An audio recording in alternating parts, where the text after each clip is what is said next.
This is the story of how two foundational UX psychology principles from cognitive psychology, Hick's Law and the paradox of choice, change the way designers think about menus, buttons, and decision overload in digital products.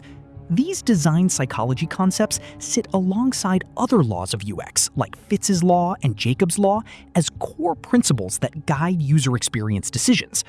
By the end of this video, you'll see why more options can quietly slow people down, drain their satisfaction, and sometimes stop them from choosing at all.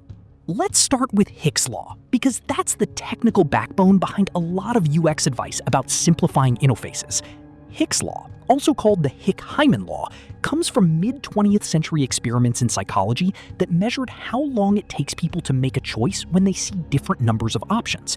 In 1952, British psychologist William Edmund Hick published research showing that choice reaction time increases in a very specific way as you add more stimulus response alternatives, and Ray Hyman followed up with related work in 1953, which is why you sometimes hear the combined name, Hick-Hyman Law.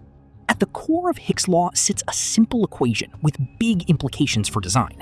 The relationship between decision time and number of choices is usually written as T equals A plus B log 2n, where T is reaction time, N is the number of choices, A stands for base reaction time, and B represents how much extra time each bit of information adds.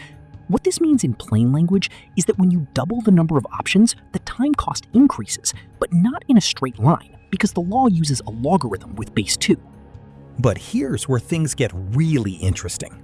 If Hick's Law is correct, then we should be able to see its effects everywhere, in everyday life, not just inside websites and mobile apps. Think about walking into a grocery store. Imagine one shelf contains 6 different brands of jam. Most people can quickly compare them and make a choice. Now imagine another shelf containing 60 nearly identical jars. Suddenly, the decision becomes harder. You start comparing ingredients, prices, flavors, reviews, and even packaging. The extra options don't necessarily make the decision better. They simply require more mental effort. The same thing happens in digital products. Early websites often believed that giving users more options was always beneficial. Designers packed navigation bars with links, drop-down menus with dozens of categories, and homepages with endless buttons. The thinking was simple. If everything is visible, users will find what they need. But real-world behavior showed something different. When users face too many choices at once, they spend more time scanning the screen, more time evaluating possibilities, and more time wondering whether they are about to click the wrong thing. As a result, many modern interfaces deliberately hide complexity. Notice how smartphone operating systems group apps into folders. Notice how e-commerce sites use categories and filters instead of displaying every product at once. Notice how streaming platforms recommend a handful of titles rather than presenting their entire library on the first screen. These design decisions are not accidental. They are attempts to reduce cognitive load. Cognitive load refers to the amount of mental effort required to process information. Human attention is limited, and every choice competes for a portion of that attention. When too many options appear at the same time, users can begin to feel mentally exhausted before they even make a decision. This creates an important challenge for UX designers. Removing options completely is not always the answer. After all, users still want flexibility and control. The real goal is organization. For example, imagine an online clothing store with 1,000 products. Showing all 1,000 items on a single page would be overwhelming. But dividing them into categories, such as shirts, jackets, shoes, and accessories, immediately makes the experience easier. The total number of products hasn't changed. What changed is how the choices are presented. This idea highlights an important distinction. Users don't necessarily struggle because there are many options. They struggle when many options are presented in a confusing way. That's why successful interfaces often guide people through decisions step by step. Instead of asking users to make one giant decision, they break the process into smaller decisions. Choose a category, then choose a product type, then choose a specific item. each step feels manageable, even though the overall number of possibilities remains large. This approach appears almost everywhere in the digital world, even if most users never consciously notice it. You can see it when shopping online. Instead of presenting thousands of products on a single page, e-commerce platforms guide users through categories, filters, recommendations, and search tools. The goal is not to reduce the number of available products. The goal is to make the decision-making process feel manageable. You can see it in streaming services as well. Platforms may have tens of thousands of movies and shows in their libraries, yet they rarely present all of them at once.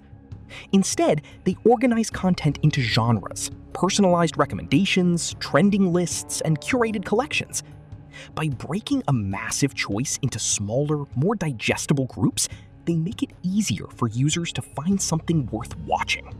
At this point, you might be thinking about all those times you opened a streaming app, scrolled for several minutes, and then gave up without picking a movie. That's where the paradox of choice comes into the story.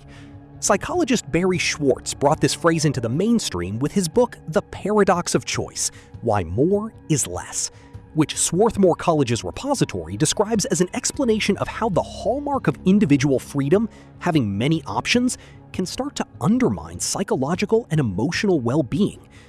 Unlike Hick's Law, which directly measures decision time, the paradox of choice digs into emotions and regret after the decision. Resources like Model Thinkers describe two outcomes that line up with everyday experience: choice paralysis and lower happiness. Choice paralysis shows up when the number of options climbs so high that people simply freeze and walk away rather than commit to a single decision, even if some of those options are objectively good. However, the story is not as simple as more options are always bad. A 2010 meta-analysis by Scheibhenne and colleagues looked across many experiments on choice overload and found that the average effect of having many options was very small and not reliably negative. The result was a shift in the conversation, where researchers started to stress that context matters, including factors like how important the decision feels, how familiar the person is with the domain, and how clearly the options are presented. Bringing it back to our premise, this is the story of how Hick's Law and the paradox of choice shaped UX design by giving designers a language for what users feel when they face crowded screens and endless choices. When you combine these two ideas with modern research that challenges simplistic myths, you end up with a more balanced mindset, one where UX design is not only about cutting options, but about presenting choices in a way that respects both the mind's limits and the emotions that follow every decision.